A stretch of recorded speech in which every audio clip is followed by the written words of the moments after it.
Hello, everyone. Today I am joined by Robbie Dorman. Robbie, I'm going to read your synopsis here that you have on your Amazon page. Robbie Dorman believes in horror. Conquest is his first novel. When not writing, he's podcasting, playing video games, or petting cats. He lives in Texas with his wife, Kim. Now, in your bio there, it says that Robbie Dorman believes in horror. I take this to mean that you not only love all things horror, but that you feel horror is a great medium to look at our modern life with critical eye. Is that am I close in anywhere in that? I think so. I mean, I think that's accurate. I think that's actually pretty well said. I believe, yeah. I think that I don't know. I think horror gets a bad rap sometimes. It does, yeah. Yeah. And Chuck Palahniuk, he switched to writing horror about 15, 20 years ago, and he said that pretty much what I said there in that question, that horror is a great medium to to criticize things that are happening in everyday life.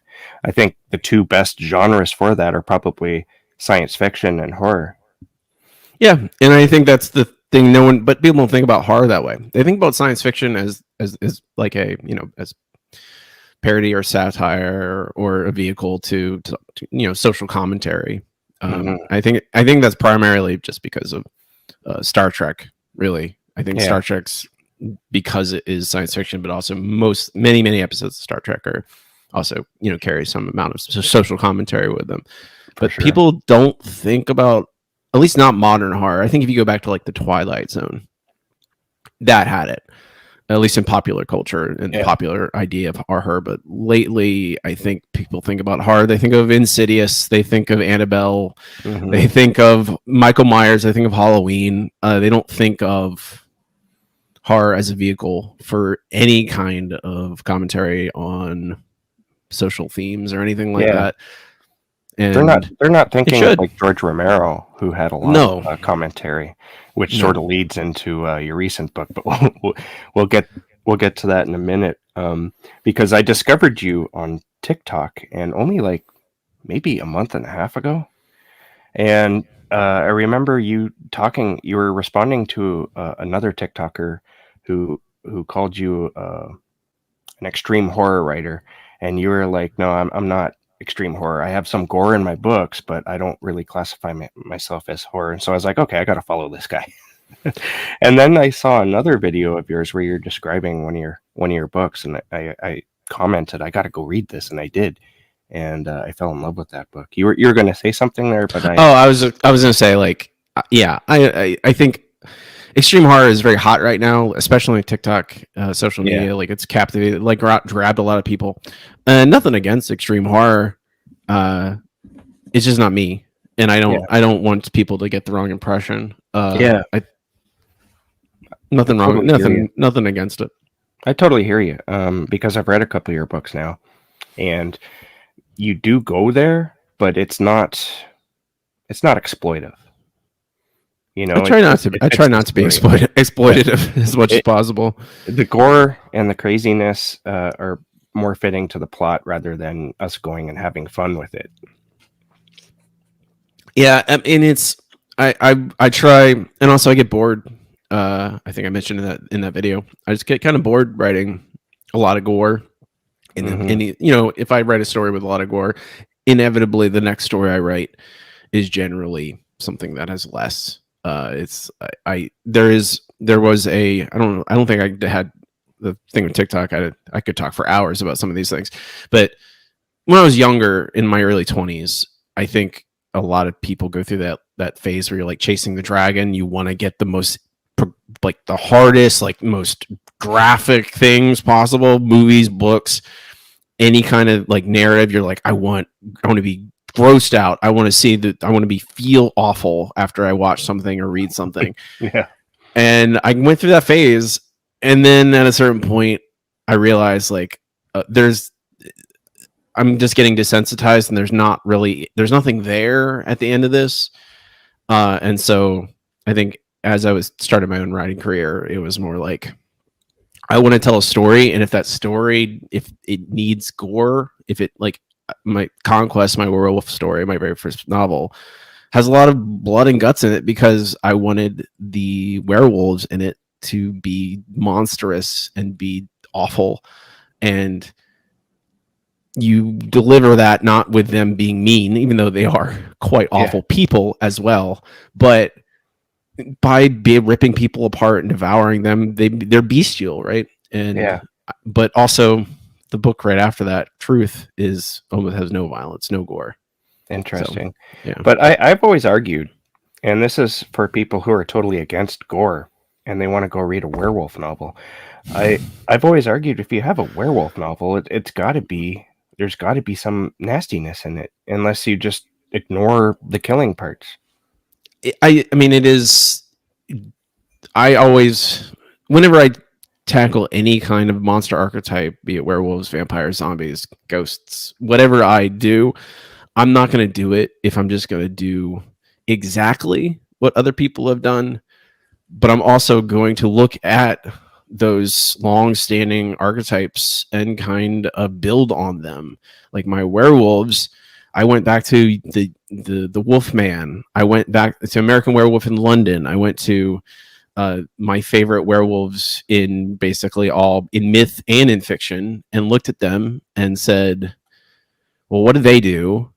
What do I think of as a werewolf? And also, what do werewolves mean in my story? I mean, werewolves in my story are basically like unrestrained masculinity, basically. Like, and if in my head, that's like, well, they will rip people apart.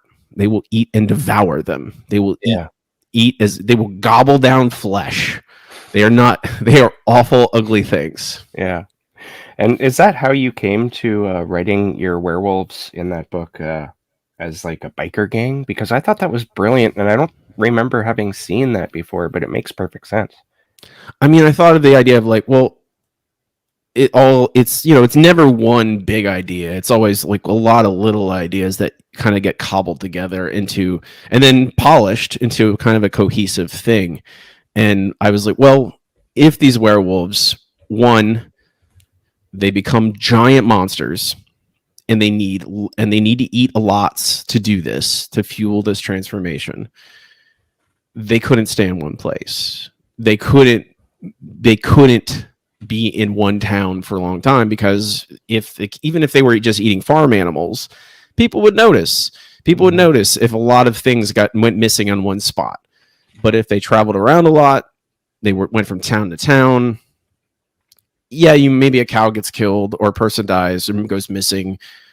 If it's a one time, people just forget about it. And that does happen. There's lots of missing people reports. A lot of animals get killed, and it's a blip.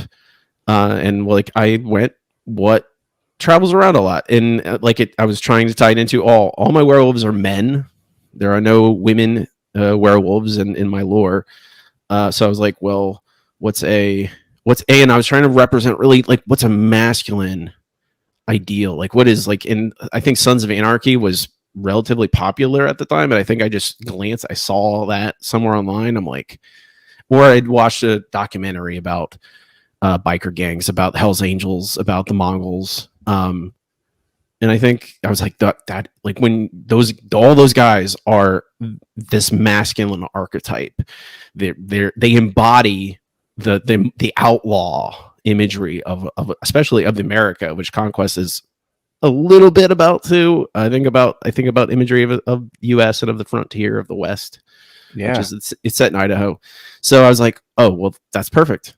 They move around, and I said I wanted power struggles in between the werewolves, and like biker gangs have that, especially like you watch Sons of Anarchy. They go through that, like who's in charge. Yeah, there's factions and all that stuff. So, and that happens in the very first chapter, the power struggle within the biker gang.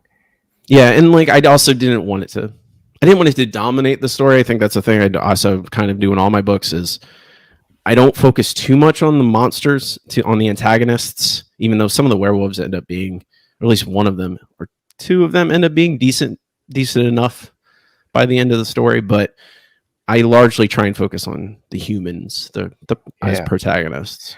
Now, Conquest, man, it blew me away. Like it's a short book. It's like 200 pages, I think.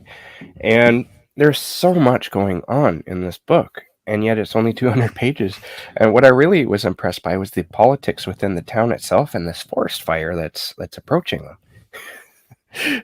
Like, how did this is your first book? Is it your first written book? No, I wrote. I mean, I've been writing. That's the thing. It's always a complicated answer. It's like, well, no, I've been writing for my whole life, basically. It's not the first manuscript I finished. The first one I finished was not good enough to publish. is the actual answer, and that's the thing. Not a lot of writers talk about that.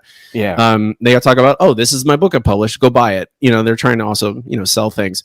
But I've a handful of manuscripts I've written that they're just I write them, I put them away for a bit, I come back to them, and I go, no, this doesn't have it. It's not good. It's not good enough. And that's okay. It effectively becomes practice, and sometimes some ideas get recycled and put into other things. But Conquest, look, I do think about it. Like, my first published book has a dozen perspective characters, and it jumps, across this town and through different there's minor time jumps, chronological time jumps, skipping back and forth, and mixing in my own lore on werewolves and a political clashes in a town and wildfires. I'm like, I was a madman for trying to do all of that in my first book. I should why did I try and do that? But I still love Conquest, even if it is a crazy thing. No, it's crazy in a good way, because it flows, it fits, it works, and that's the point I'm trying to get across. Like this is for a first release, it's really, really good. I appreciate that. Thank you. I mean, it's once I finished reading that book, I was like, okay, I gotta talk to this guy. And then I jumped and I messaged you on TikTok. I was like, because you offered a free copy of your most recent book, which is out today, technically, because this is pre-recorded. And that's Dead End, and you were offering people free copies for an honest review. And I was like, you know what? I want not only that book, but I want to talk to you too. And then I read that book, and it was like, man, yeah, totally. I mean, yeah, Dead End is. It is. I for a long time I never thought I would write a zombie story. I thought there was nothing more to say with them, because I think I like that there was that glut of zombie fiction maybe 10 years ago, I think, with World War Z and the Dawn of the Dead remake, and both Marvel and DC had zombie comics come out at the same time that ran for a long time, were very popular, and it just seemed everywhere you looked. I think it was Pride and Prejudice and Zombies also came out that time, like so much zombie stuff.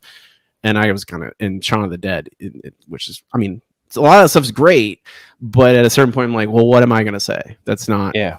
I'm not just going to write a zombie story to write one. I don't write to market. I don't try and just write something that's popular. I write things that I want to write. And then I went, oh wait, zombies working for Amazon. I was like, I had that idea just in my head. I'm like, that's something. How do I write a story about that? Yeah. And it too comes off as really, I don't want to say the word brilliant, but it's from beginning to the end, where it starts off to where it ends. I compared it in my head to a progressive heavy metal song, where it starts off a little slow, but it starts picking up pace until it reaches its climatic, explosive ending, and it's all rah, and I want to know how you did that. Like, did this book? Do you outline your books or? Oh yeah. Yeah, I outline pretty heavily, because you can't tell. Like, sometimes you can tell, but with you can't tell. I outline a lot. I have to. It's different for every writer. I don't try and say that my way is the right way, because there is no right way. But for sure, absolutely. I outline, and I go from story beats. I basically just write down a whole bunch of story beats, what I want in a story, what I think will make an exciting story, and then I kind of outline out of those, and sometimes outline changes as the story goes. Sometimes a character does something that surprises me, and I go, oh, that's more interesting. We'll go that direction. And so I will basically re-outline the rest of the book out of some sudden shift in a character or some, something. I end up writing something interesting, different in a chapter, and I go, wait a minute, no, I like that more. Let's follow that, but also sometimes I add things afterwards, and like a lot of this book was, a lot of it was fully it was only like 90% or 80% there after a couple revisions, and after I went through my beta readers, it kind of got that last 10 to 20% push that I think really made it perfect the way I wanted it to be. Like, I think I've described it as it's the best book it could be. It's not, I think I don't know if readers realize this, but writing a book is so iterative. Like, there's so many, it's like adding things, taking away little things over and over and over and over again. And then when a reader sees it, it is like, it's the same as when it started, but it's also very much not the same as when it started. Yeah, I guess maybe that's where I can't tell, because there's some books when you're writing or reading, I should say, and you can tell because the characters will make a plot point decision, but your characters don't make plot point decisions. The story progresses as though it should, like, very naturally. I mean, I tried and just make it driven by Joe, right? I want the protagonist to feel like they have some sort of agency, even in the story that is largely about how he has no agency, how Joe, his life is in a spot where he just doesn't have many good choices he can make. It's all bad choices. Like, oh, do I work for this bad company or this bad company? Do I take this bad job or that bad job? And I think, he's like a lot of my protagonists, he's a somewhat version of myself at different times in my life. He's a little bit more angry than I ever have been, but he's a little angry. Joe's he's a little upset, but I don't blame him. He's had some tough times. I don't blame him for being upset. Yeah, that's why I attached myself to Joe so much, because he was like the living embodiment of what I felt. Well, I worked in a factory for 8 years. I just got out of that job, and I'm in a new job now, which hopefully is a lot better for me, a better fit for me. But when I was in that factory for 8 years, the way Joe felt was a lot of the way I felt, not just like against the people who are ruling over you, because they do rule over you, but just being on the floor and working. I mean, I worked in a warehouse for an aluminum construction company for 3 years, and like those feelings of walking on concrete floors and your body falling, like you feel like you're falling apart at the end of every single day, and also being incredibly bored. Like you're doing work that is not challenging to you mentally. It can be challenging to you physically, but the work is just like, move this hair, move this over there, do this, clean, sweep. And you're like, okay, it takes up my time and I get paid for it, but what is your mind doing while you do that? Nothing. It's just wandering, and you end up, just thinking about, well, what is this life? What am I doing? And that's a lot of driven. That's Joe's mindset. A lot of it is driven by that time I spent, working in a warehouse, and also my relationship with Amazon, but in everyone's relationship with Amazon, because inevitably most people end up using them to buy things, and I sell things. I sell my books on Amazon. It's intrinsic to my career, honestly. Yeah. And it's complicated. You have complicated feelings where like, I don't want to do this. But it's literally the only way it's the way find the world's traction. Set up. Yeah, exactly. Like, there's no other option. I appreciated that too, because I think we all have complicated issues with Amazon. It's like it's a good service to have, and yet the way they treat their workers is so, like, we've heard horror stories. Yeah, exactly. I mean, that's part of it, where like you hear, over the years of, you hear those news comes out about a worker who was stuck working there, and a tornado destroyed the warehouse and killed a bunch of people, and like they wanted to go home, and they were told to stay. Yeah, that's insane. One thing I really liked about Dead End and also Conquest were how real the characters felt to me. Like one thing that surprises me about your work is I'm awful at remembering character names. I'm if you watch my videos at all and you see me talking about a book, I'm always like the main character, the what's his name, the protagonist, and then I'll be like, okay, the villain. But with your books, I go to talk about them, and the names just appear, and it's because I think their personalities just attach themselves to me. So I remember Joe and Wally, Helen and Anna from Dead End, and I'm just wondering how you develop your characters, because they do come off as very real. I mean, sometimes, especially with main character, I mean, it's a thing that I think varies wildly by the book. Certain books, I have a character already in mind, and they're kind of almost fully formed. Maybe not fully formed, but they're mostly there. In other books, it is somewhat informed by the plot, and by what the plot is going to be, and how a character will best fit into that puzzle piece. And if they are going to be doing this, what is their personality going to have to be? But also all of this always feeds back into, well, they have to be believable. They have to be real. They have to feel human. And I think I if you listen to me on TikToks or on any of my podcasts or anything like that, I go back to that a lot about humanity. And I think that's ultimately what I just try and do, is make my characters feel human. And sometimes that means, and generally that means they're flawed. They have problems. They're not perfect people. They do the wrong thing sometimes. But human, but relatable. And I think that ultimately makes for a protagonist, for characters that you can connect to, for a reader or for a writer, is someone who has flaws, but is trying their best, is human, is recognizable as, and like, honestly, in horror stories, I really try and make my characters human, and then I make the monsters inhuman, right? And the monsters in this case are, yes, they're zombies, but it's also this giant company. Mm-hmm. The company isn't human.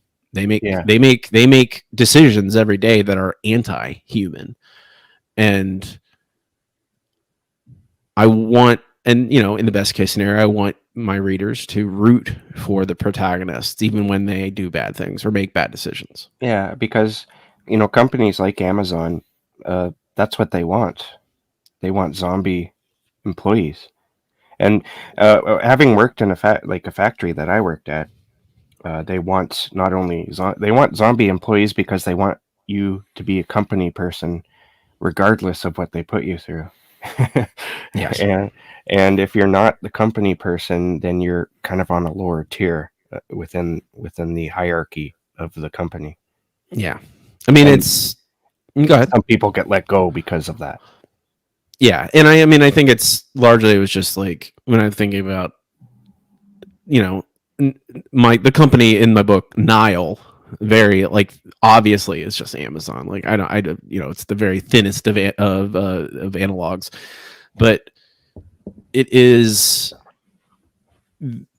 when I think of, and when you think of zombie stories in general, like in the Romero's, like the zombie movies, like, yeah, zombies are there, but zombies are almost never the main, like, they are a vehicle for an evil system.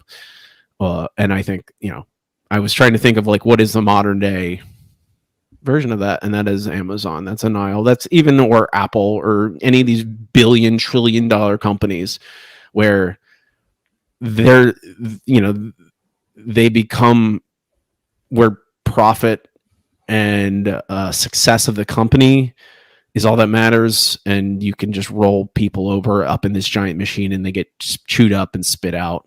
Yeah. And that's, I don't know. I was trying to, and when I made Joe, like, he is literally Joe because he's a working Joe. It's that simple. I don't try and get too complicated with it.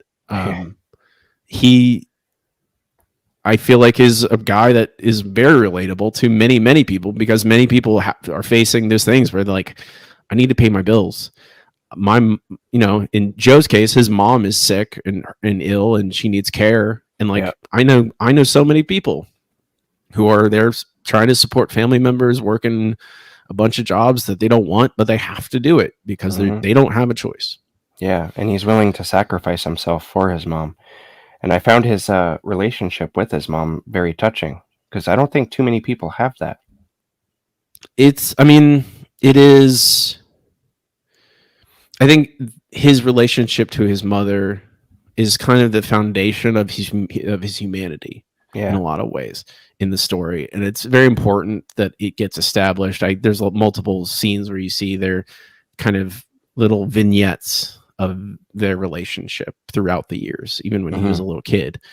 And there's not a lot else he has. I think, his relationship with Helen is a little bit of that, but but his relationship with his mom is the one thing that is like connecting him to humanity, honestly, to what the good is, right? What a great thing humanity can be. And it's that anchor point. And some of it, I channeled my own relationship with my own mom. Like, my mom did sacrifice for me a lot when she was, when I was younger, when I was growing up. Like, there's a scene in the book where he's taking his mom to chemotherapy and he was sitting in the waiting room. I had that's exactly what happened to me when I took my mom when she was going through breast cancer. Like, it's the same. Like, I just took that not 1-to-1, but very similar situation where it was like, because it's another situation where Joe just has no agency. He has no choice in any of this. Like, he can't just choose to snap his fingers and his mom doesn't have cancer anymore. His mom's not sick anymore. And that's a lot of the scenes with Joe are like meant to make you realize, like, Joe doesn't have many choices he can make, right? He can make a lot of bad choices. He has 2 bad choices a lot of the time. Yeah, and Joe represents a lot of us because of those little to no choices. And that's what makes Joe very angry. And because he would rather work a job where he's happy and he feels that the corporation isn't evil and still make a lot of money, but there's no options in that. No. And then, like, I don't know, Joe is... It's sometimes difficult to make a character that is, like, he's not spectacular. Joe is not a spectacular human. He doesn't have any. He's relatively smart, and he's a hard worker. But that, I think there's a lot of people like that. But I tried to make him basically at his heart decent, and I think driven by that outrage. I think that, like, that I can feel it. I think a lot of people feel it whenever you read something about not just Amazon, but you read something about society, you read something about the economy or whatever it is, and you just feel. I get a burst. You just get that burst of sudden injustice, of like, and you want desperately to be able to affect this, to make the world feel fair. I think. Absolutely.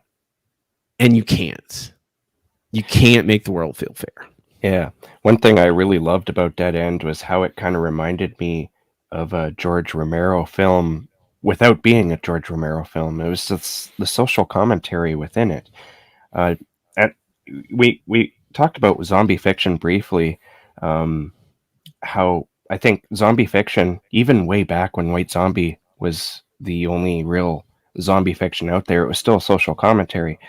I think that's where zombie fiction lost its way, was suddenly it's more fun and lighthearted rather than us poking our finger at ourselves. Yeah, and I made a TikTok about it just the other day, so maybe it's just fresh in my mind, but escapist fiction to me doesn't really exist. Like, that's a made up thing. because if you are escaping into any kind of fiction, any kind of narrative, it's largely because you agree it aligns with your beliefs already, whatever they are and whatever the fiction may say.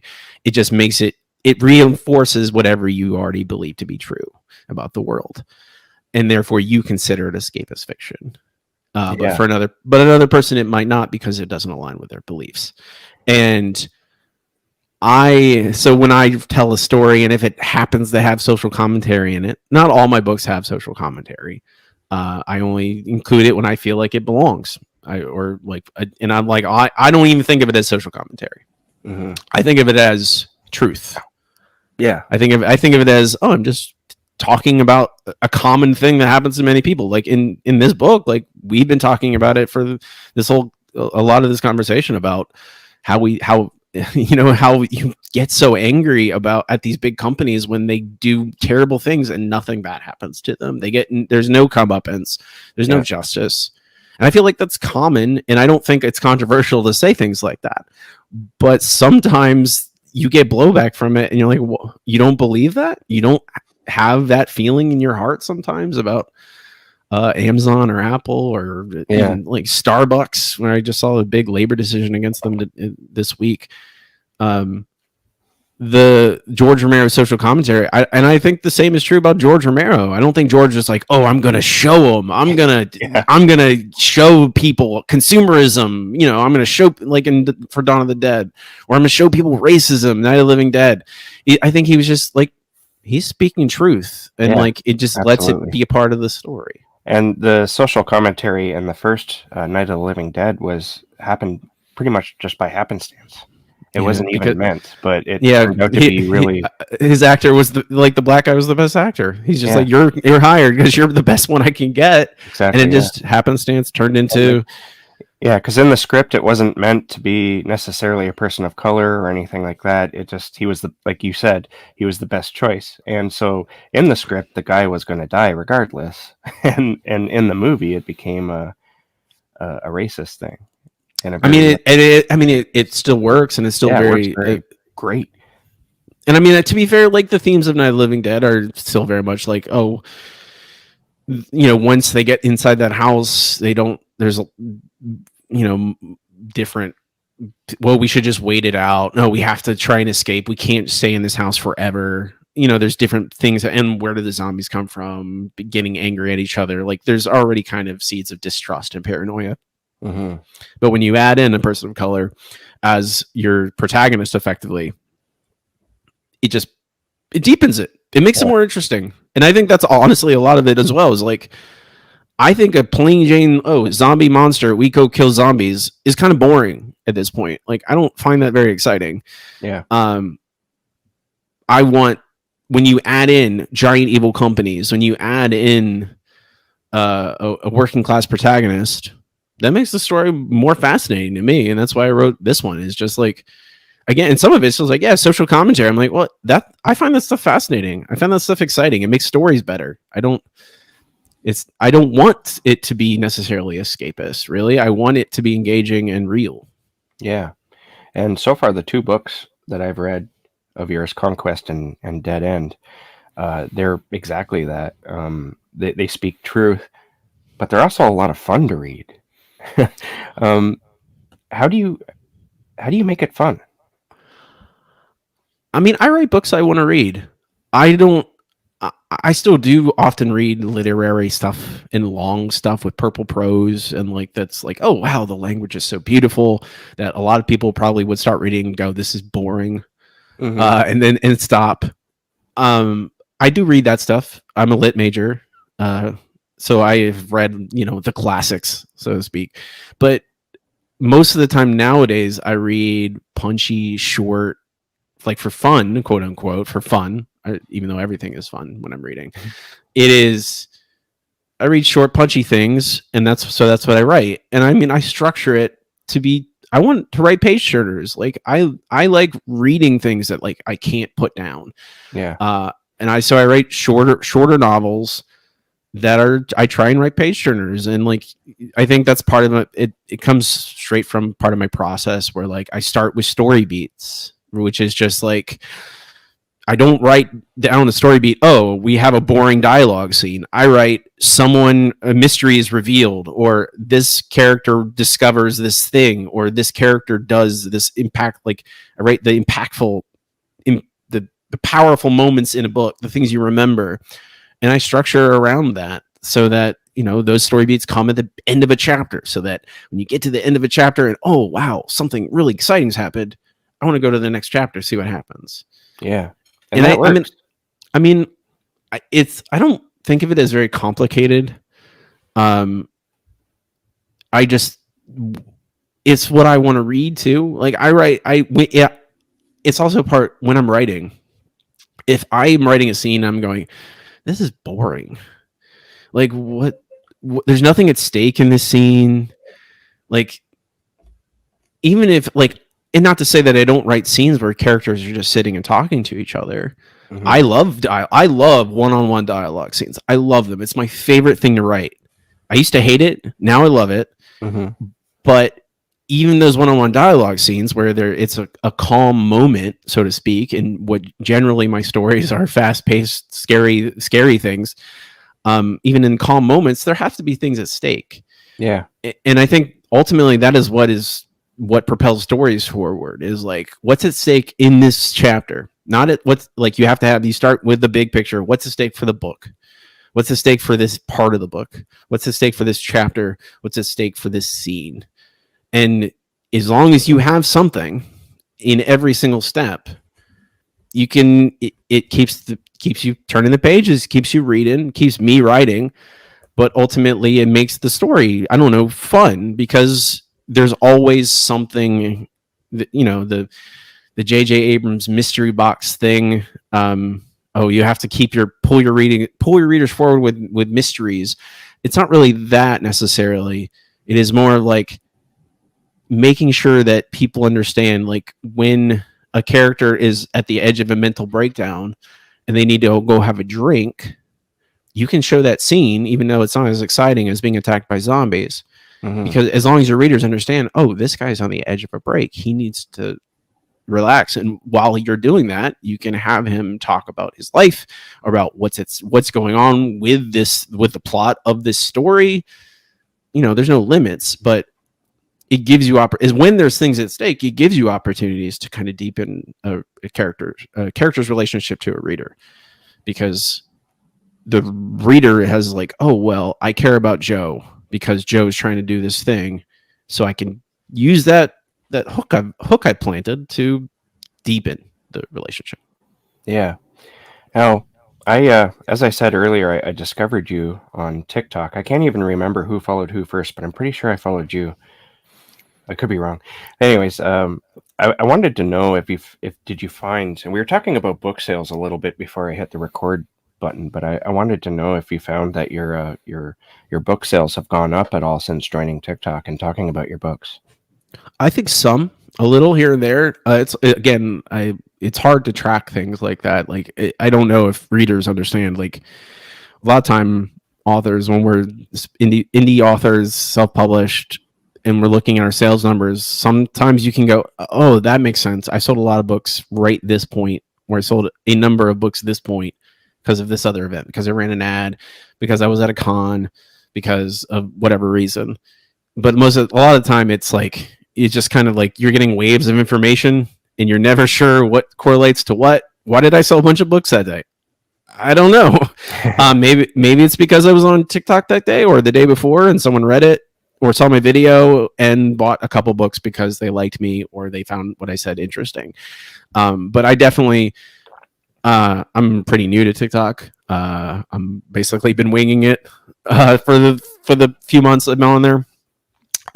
But I found it, I think I've been recommending it to people, other authors at cons that I've been at recently, where I'm like, you should get on TikTok. For a long time, I resisted it, but no, it's a good place. And also it helps you be present. Right. And I have a lot of books now. Dead End is my 14th book I've published.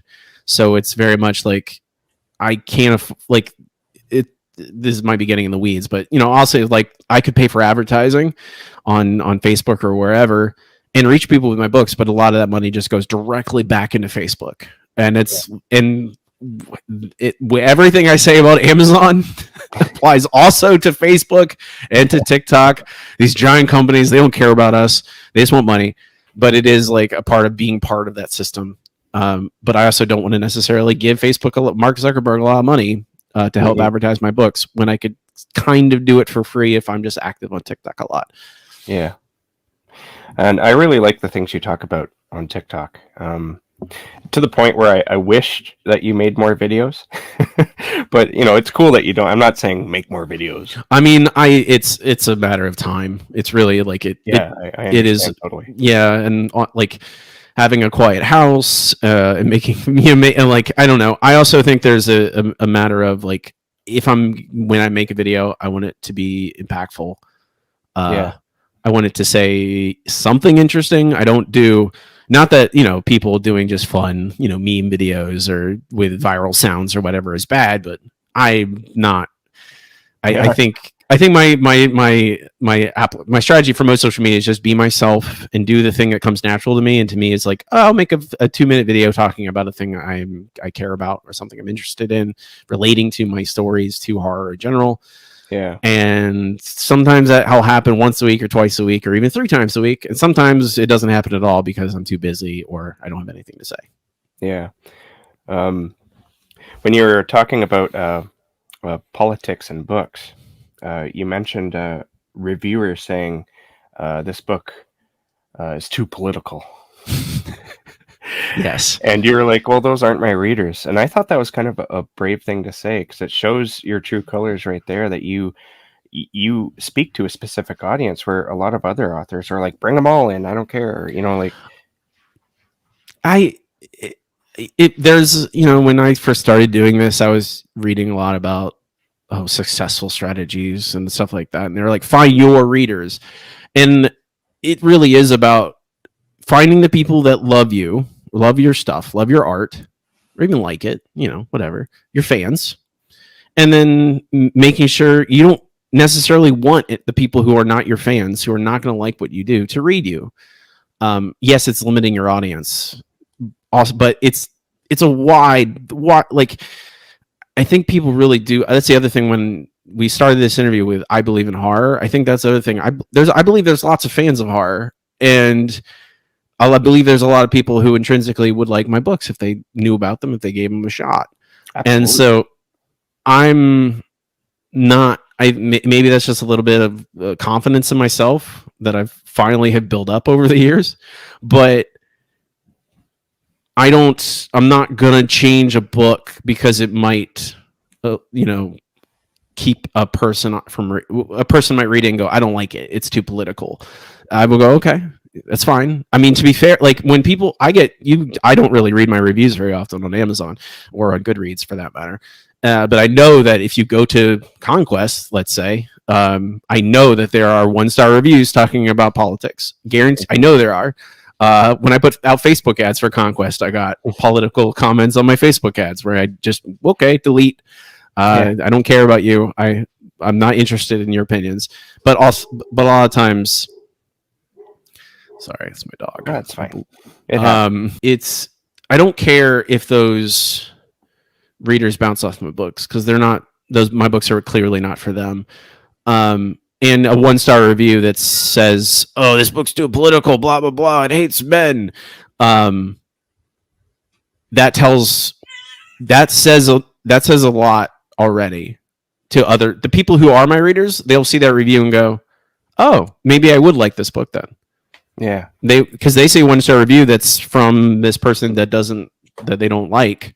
They're going to immediately go, "Oh, maybe that book is for me." At this point in the interview, it's like both our animals are trying to. Of course, I've got a cat that's meowing, and you have dogs. It's that like time. They know. Yeah, of course. Yeah, they do. They know. They got to disrupt. They got to disrupt it. It's important. Yeah. It seems like to me, looking at the descriptions of your books, you're going for like all the genre, like the subgenres or the tropes of horror that you like, and you're writing a story in them. Is this like a decision that you've made, or? Sort of. I guess also might just be getting in the weeds. But when you are starting out as a self-published indie author, you are told if you want to make any actual amount of money on it. And your cat's very upset. She is, yeah. If you want to make any kind of money on it, you write series. You write a book, and then there are a lot of gurus who say you write it one book in like that's in a very popular genre of some supernatural fiction, and then you write a long series like 6 books, and they have all the strategies you follow. You just do this. And I went, I don't want to do that. I probably would make more money doing that. I don't like that. I like writing, and for horror stories in general, one and done is my preferred. I like reading horror stories that are one and done. I read a book, and the whatever happens at the end of the book. Usually the protagonists are dead or crazy or traumatized.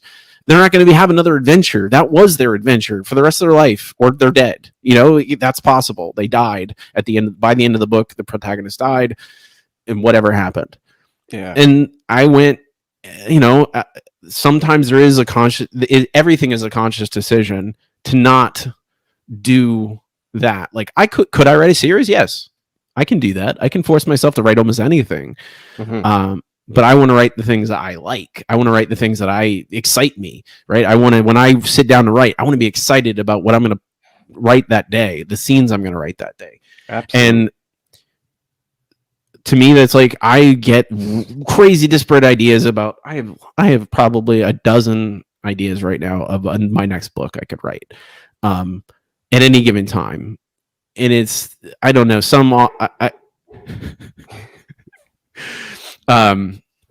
authors, I don't know, I think some authors do this on purpose, where they build up this mythos of like, oh, this book called to me, I had to write it. I'm like, no, you didn't. Mm-hmm. You made a decision. You went, oh, that excites me, I'm gonna write it. Yeah. And that's what I largely do. I do hew to like, oh, I am going to be known as a horror author, so I'm going to mostly write and publish horror novels. I get plenty of ideas that are not horror related. I've only published one of them, Burial, which I love. I adore Burial. It's a revenge Western, but it's not a horror story. But largely I just go, oh, I put them aside. I write them down. I put them aside. And maybe, sometimes during a year like this year, I'm going to try and write a non-horror story. I probably won't self-publish it, but I'm going to make time for that. I've made a decision to allow myself some time to write something that is not commercially the smartest thing to do. The smartest thing for me to do is continue to do what I'm doing now that I've kind of established a brand, and just do that forever. But I also, like, if I wanted to just be the person that makes the most money doing this, I would not have done this. I would not have done this the way I do it to begin with. I'm glad that you don't write series though, because I personally, I'm terrible. I am so terrible at reading series. I'll start a series. I'm like, this is going to be the series that I love. Yeah. And I read the first 2 or 3 books at the most, and then that's pretty much it. I'm the same way, and I think that partially influences why I just write. I have one book and a sequel, War on Halloween and War on Humanity sequel, but that's it. There's just 2 books. There will not be more. Writing the second book made me realize why I don't write series. Is like at a certain point, there's diminishing returns. Like the first book, those two books in particular, I feel like very like Terminator and Terminator 2, where Terminator is like this small story about this, like in a small setting, and Terminator 2 is big blockbuster, bigger, more, I don't know, superfluous. And that's the same way with those 2 books. But I don't want to do that all the time. I like jumping around. I like writing, my 60,000 word zombie story, and then immediately jumping to something completely different. Sure, it's still horror, but the word horror is so, like, when I say I believe in horror, I also believe horror is really big. Horror is a huge genre with so many subgenres, so much room to explore. I could easily write horror novels the rest of my life. Like, it's not, there's just so much. And like, I've done 14 books. I've not even scratched the surface. There's so much more I could easily do. That's awesome. And I'm glad that you mentioned War on Halloween, because this is the time of year. It is. And I just started reading that one last night. I just read chapter 1. I would have read more, but I was so tired after work and everything. But I was wondering if you could tell us a little bit about what War on Halloween is. War on Halloween is, I wanted to write a Halloween book. To begin, like, the initial impetus was literally like, I want to write a book about Halloween. I wanted to write a Halloween book. I love Halloween. And I don't feel like, and there are Halloween books out there, sort of. But I wanted to write something like, a lot of the Halloween books are not about Halloween. Right. Like, literally, I wanted to write a book about what is Halloween and why do I love it and why do I think it is an incredible. And part of it's inspired by, I went to a private Christian school in grade school for a while, and they didn't have Halloween. Yeah. We didn't have Halloween. We had Fall Festival. And that kind of is brought up in this book, where my elevator pitch for War on Halloween is Footloose, but instead of dancing, it's Halloween. Awesome.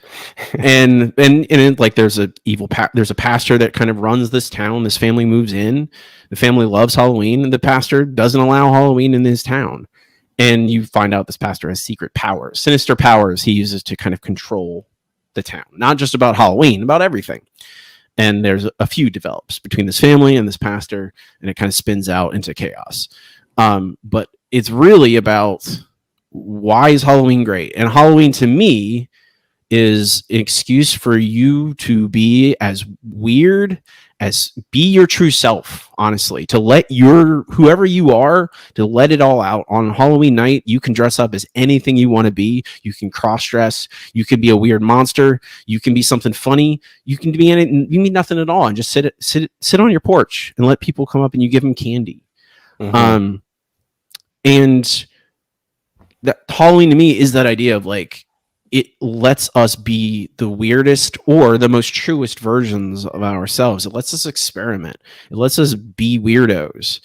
And like the protagonists and the wide supporting cast and writing that emerge throughout the story are oddballs, misfits in this town, right? They don't necessarily belong to the church or the cadre of the church hanger-ons, whatever they may be, but they're good people. There's nothing wrong with them, but because they don't fit into this narrow window of what people are supposed to be, they're bad. They're evil, even, at least in the eyes of this pastor.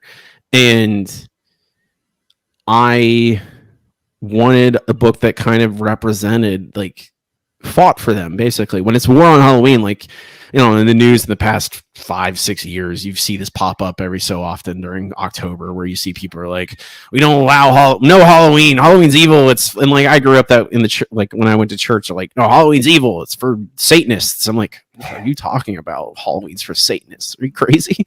I'm a kid. I want to dress up as a ghost. Why am I'm a Satanist all of a sudden? I'm like worshiping the devil, even though as a kid, I didn't have any context for any of this. I don't know what any of this means. I just want to dress up as a ghost, and I can't, because ghosts are spooky. Yeah. But everything, that book kind of encompasses all that idea of, like, fighting for people being their true selves, and not letting systems control that. Letting a church, so to speak, even though, like, I don't think I paint Christianity as a whole as some evil thing. I paint this pastor as an evil thing. Yeah. Even though I'm sure there are Christians who read my book and go, that this guy hates Jesus or something. But it's more about, I knew that a lot of those people, I like that pastor and the people in that book are, I knew people like that when I was a child and a younger person. And it's like, and I would say also War on Halloween's like my most wholesome book. Like, it's not wholesome, like, like, it's not Tuesdays with Morrie or whatever it is, but it is like, it's affirming. I think that's what I really also wanted to write. Like, and I don't know, I sometimes push back on people who are like, horror can't have happy endings. I don't like that. I think a horror can be anything. Like, can it have a happy ending? Yes. Can it have a sad ending? Yeah. Yes. Can it be tragic? Yes. Can it be brutal and gory? Yes. Can it be bloodless? Yes. Don't try and put limits on things. Yeah, I know exactly what you mean, because there's people out there who are like, horror has to be this way, and it has to have this type of ending. And I know what they mean, because, horror with really bleak, dark endings really pack a punch, right? But there's nothing saying that a horror story can't have a good ending, because that's just life. Sometimes there are happy, good endings to a bad situation. Yes, and also, like, a lot of the times, largely, I put my protagonists through the ringer. They don't have it easy. They usually go through hell. And sometimes I feel like they deserve a happy ending, or at least a happier ending after they've gone through so much terrible stuff. Not to say that many of my stories end with the protagonist dead or in very bad, precarious situations. It depends on the story. I think the story largely will tell me. Well, and sometimes, there's some stories where, like, I don't know what's the right ending for this. And sometimes the ending I will largely sometimes don't write until well after I've written most of the other book. Sometimes I wait, and, like, the real ending will make itself known to me over time. And usually it does. Usually I go, yeah, that's the right thing to do. Awesome. Before we go, I just want to talk a little bit about something that you also do on top of the writing, and that's you also co-host a podcast, the Cult Video Vault podcast, where you and Greg, you guys talk about cult movies. I do. Can you talk a little bit about that? I mean, I just wanted, yeah, exactly. Pumpkinhead. Yeah. We'll get there. We'll get to Pumpkinhead at some point. We have to, like, literally do our best to not just do all horror, because we could easily just go directly and just do all horror movies. But no, we try and we did jump between genres. We're doing a big for October. This is a sneak peek. We're doing all John Carpenter stuff. Cool. The King of Cult, obviously. I love John Carpenter. He's probably my favorite director. Oh, he's definitely one of mine too. Yeah. But it's delving into what a cult movie is. I think largely, we talk about the movies. We talk about why they're cult. We talk about how much we love them or hate them. But ultimately, kind of at the core of it is, like, why is something cult at all? What is cult? What does a cult movie mean? Right. And, like, my writing is very absolutely influenced by growing up watching a bunch of cult movies, watching a bunch of weird stuff, and letting that inform my tastes. But it's also like, I met Greg at a con, and I really like Greg, and I wanted to do something with him. And he's he's heavily he does Weird Wednesdays in Fort Worth, in Dallas, Fort Worth, which is like secret movie screenings where he screens weird movies, cult movies. Cool. And he's starting a movie theater. He's trying to, which is going to be like, do cult screenings and weird off the wall stuff.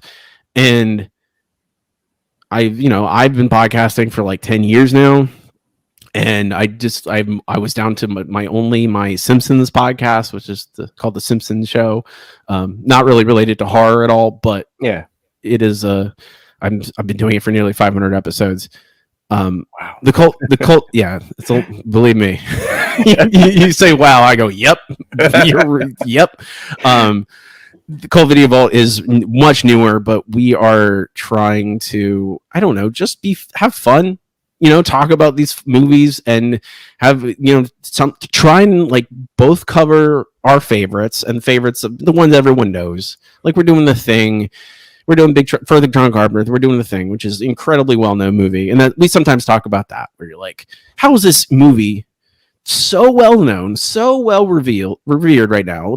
Everyone loves The Thing. When I talk about The Thing at cons with people, when people walk up, my book Underneath is heavily influenced by The Thing, and I talk to people about it, and they're like, "Yeah, The Thing," and we're like, in our episode that'll be out in a couple weeks, we like, how's The Thing a cult movie? Everyone knows about The Thing, and it used to be a cult movie. I think it used, yeah, exactly. And now I think.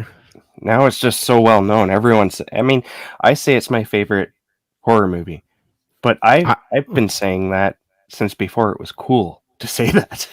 Yeah, I mean, The Thing is literally my favorite movie. Yeah, not even my favorite horror movie. It's my favorite movie. Yeah, and it's a lot of times I think we come to the conclusion like we're in the cult, right? We are the cult. So when you can't, a lot of time now I think about like, if I showed this movie to my mom, what would she say about it? And my mom, if she watched the thing, she'd be like, Robbie, what is this? What are you doing?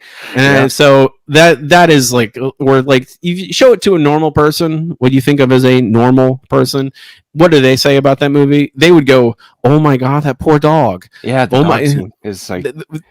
I mean, that movie is brutal. The thing is brutal, but that's one of the reasons I love it. Yeah. But it's easy to say, oh, it's not a cult movie anymore. But no, if you show the thing to a lot of people, they would bounce right off of it because it's so cold, it's so brutal.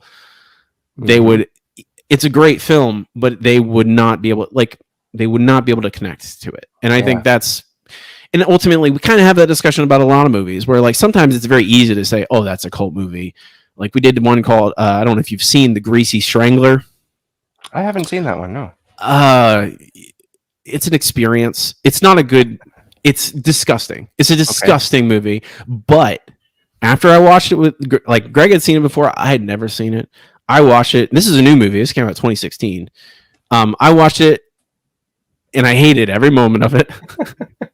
But movies like that. But it has stuck with me. I think about it all the time. You can't help it. It becomes a part, like it has become ingrained in my brain ever since I saw The Greasy Strangler. But like movies like that, there is no doubt in your mind. You're like, oh yeah, this was designed to be a cult movie, basically. Like it's so off-putting. Most people would never want to watch this. If they knew what it was in this, they would bounce right off of it because it's disgusting. It's purposefully gross and vulgar and crass. But it is so unique and it's special in a very strange way because of those facts. It makes the decision like, oh, why is this a cult movie? Because it has to be. Because there's not normal people would never want to watch this. I consider myself, I will watch anything. I will read anything. I have an appetite for the weirdest things you can possibly imagine. Even my own reading habits now, I largely go after just weird stuff, not even like gross stuff, just weird things that are strange that I could never write. And that when I watch The Greasy Strangler, I go, this is too much. I can't do this. I've got to hunt that movie down. I don't think I've even heard of it, but I had not either. And then it's produced by Elijah Wood. Oh, really? Okay. So it's fairly recent. Yeah, it's fairly recent. But if you look at Elijah Wood, he's also a big old weirdo. He likes he likes a lot of weird things, which is great. He's a guy with some money who can help make more weird things in the world. I'm all for it. But The Greasy, like that's a general, like we have an episode about it. And a lot of the episode is like, what is this? Well, like, it's a fair warning to anyone out there who goes to watch The Greasy Strangler. It is disgusting. There's so much male full frontal nudity. I'm going to give you fair warning about that. But it's also because it's so strange, it stays with you. Yeah. Well, I'm definitely going to watch that. I mean, that sounds like something right up my alley because I've become so bored with like mainstream. I used to really appreciate the mainstream horror movies because they're pushing out, horror movies, and horror movies are fairly popular at the moment because of those ones. But I'm bored with them, and I want to see the more weird and strange stuff, the stuff that make you think. It's I don't know. That is Greasy Strangler to a T is straight. Like it's not a horror movie. It's like some people describe it as a black comedy. Mm-hmm. I wouldn't describe it as that either. I'm sure people do laugh at it. Some people watch it and think it's funny. I didn't think it was funny. I was just like, what is every moment you're like, what are these? Who are these people? Who are these characters? What is going on? Like, oh God, oh no, please, that kind of thing. Why am I watching this? Well, I mean, it absolutely, like, I would only watch it again if I was watching it with other people. Mm-hmm. I was showing it to new people, I would watch it again, but I would never watch it again by myself ever. Yeah. There's not an experience I want.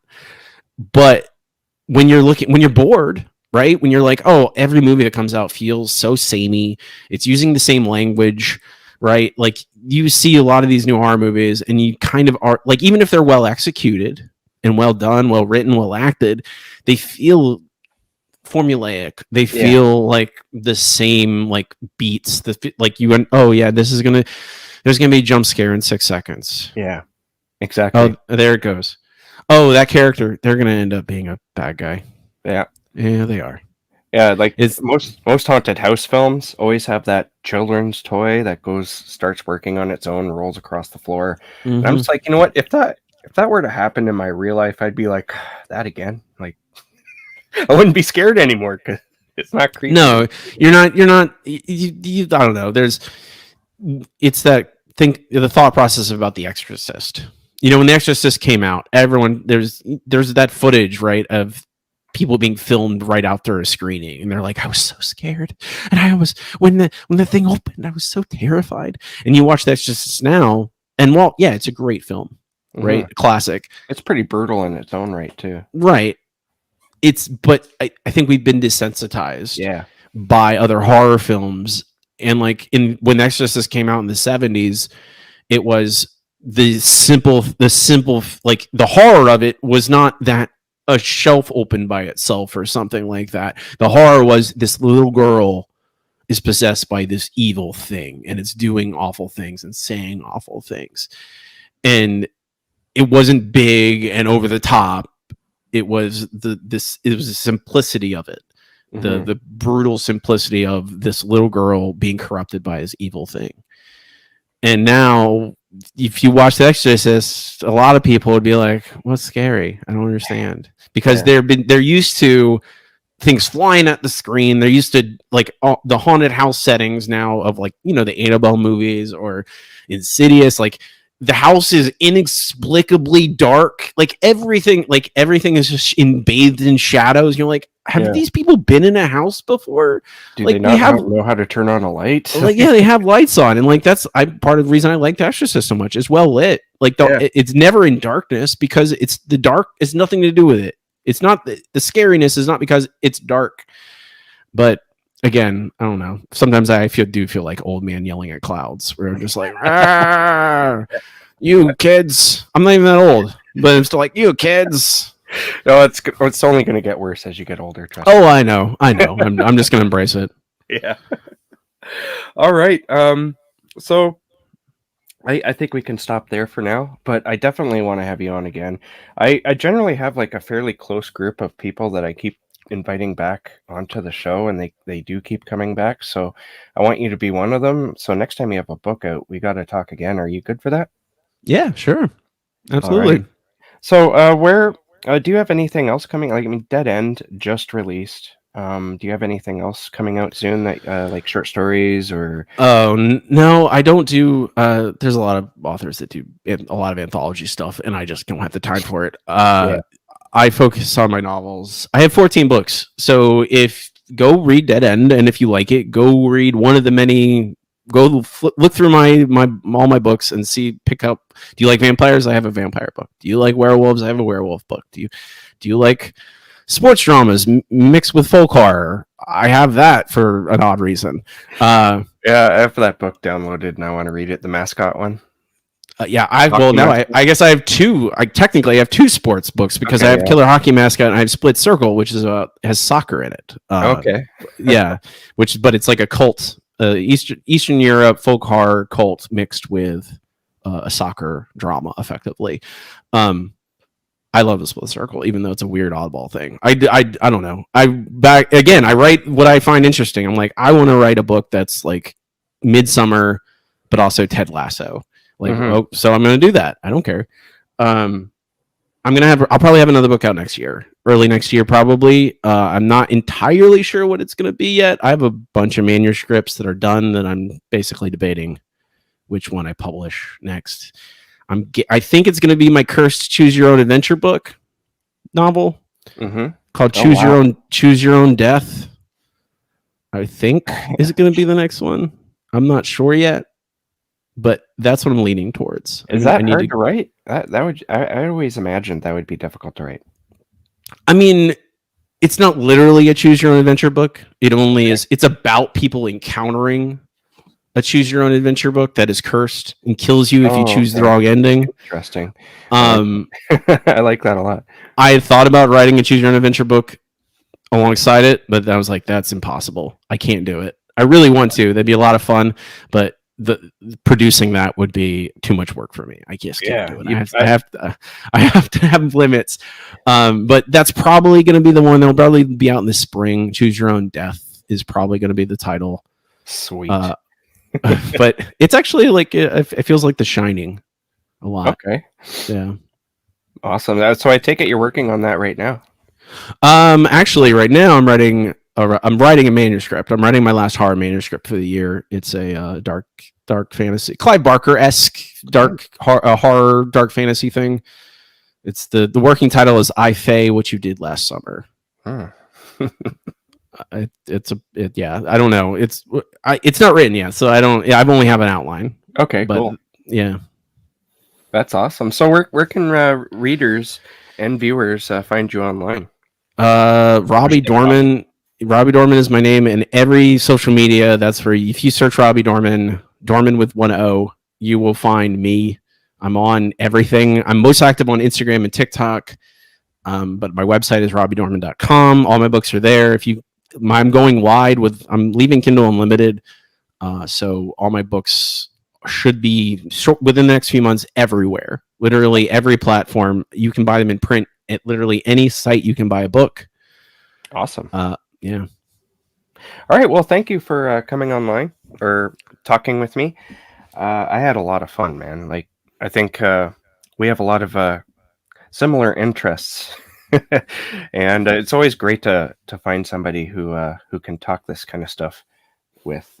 So I'm going to let you go now. Thank you for coming on, and like I said, you're invited to come back for the next book. Awesome. Yeah, man. Thanks. Appreciate it.